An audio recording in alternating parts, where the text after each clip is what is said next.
नमस्कार, मी Punjab duck. 1, 2, 3, 4 August दरम्यान राज्यामध्ये काय होणार आहे, स्थानिक वातावरण तयार होऊन तुरळक ठिकाणी पाऊस पडणार आहे. आता एवढा काही मोठा पडणार नाही म्हणून अंदाज लक्षात यायचा.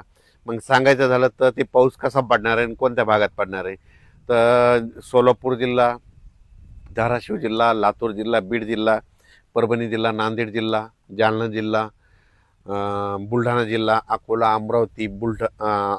अमरावती, यवतमाळ, वाशिम, हिंगोली, नांदेड आणि चंद्रपूर, नागपूर ह्या पट्ट्यामध्ये काय होणार, स्थानिक वातावरण तयार होऊन काय होणार आहे, तर 5 ऑगस्टपर्यंत दुपारपर्यंत चांगलं ऊन पडणार आणि 2:30-3च्या नंतर अर्ध्या तासाचा 1 तासाचा जोराचा पाऊस पडणार आहे म्हणून हा अंदाज लक्षात यायचा.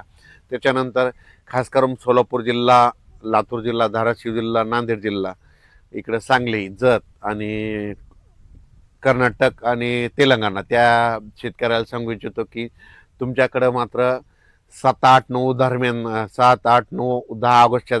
तुमच्याकडे एक थोडा पाऊस येणार आहे म्हणून तुमच्यासाठी आनंदाची बातमी.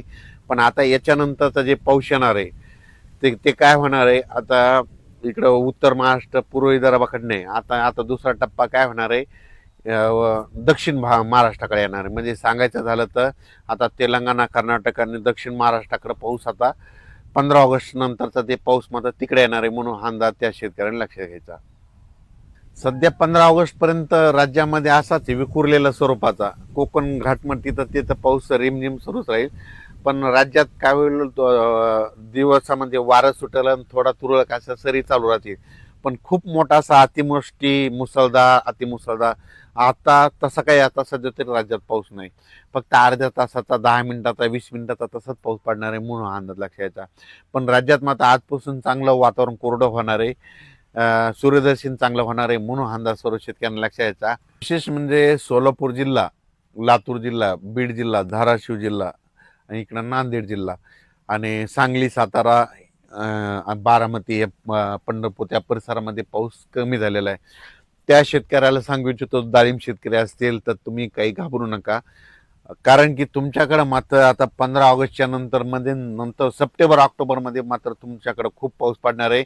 जसं इकडं उत्तर महाराष्ट्र, नागपूरकडे, इकडं विदर्भ, मराठवाड्यात पाऊस पडला तसा आता तुमचा नंबर म्हणजे 15 ऑगस्ट नंतर आणि सप्टेंबर ऑक्टोबरमध्ये तुम्हाला पडणार आहे. तुमच्या देखील विहिरीला, नाल्याला पाणी येणार आहे. तळे देखील तुमच्या इकडले जे छोटे छोटे तलाव आहेत ते देखील भरणार आहेत म्हणून त्यांच्यासाठी आनंदाची बातमी.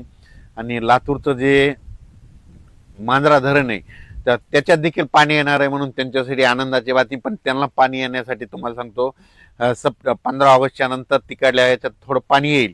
पण त्याच्यानंतर सप्टेंबर ऑक्टोबर मात्र मांजरा धरण देखील भरण्याच्या मार्गावर आहे म्हणून हे देखील त्यांनी लक्षात घ्यायचं. महाराष्ट्राचं जे कोयना धरण आहे ते देखील भरलंय, त्याचं देखील पाणी सोडलं. त्याच्यानंतर इकडं गिरणा पट्ट्यातले धरणं धरले, बुलढाण्याकडले भरले आणि जायकवाडी धरण आहे ते मराठवाड्याचे ताण भागवणार 77% झालं.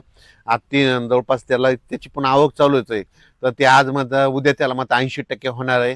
आणि म्हणजे ह्या 15 ऑगस्टपर्यंत मात्र 10 ते 15 ऑगस्टपर्यंत 90% ते भरणार आहे म्हणून हे लक्षात यायचं. अचानक वातावरण बदल झालं तर परत एक मेसेज दिला जाईल. धन्यवाद.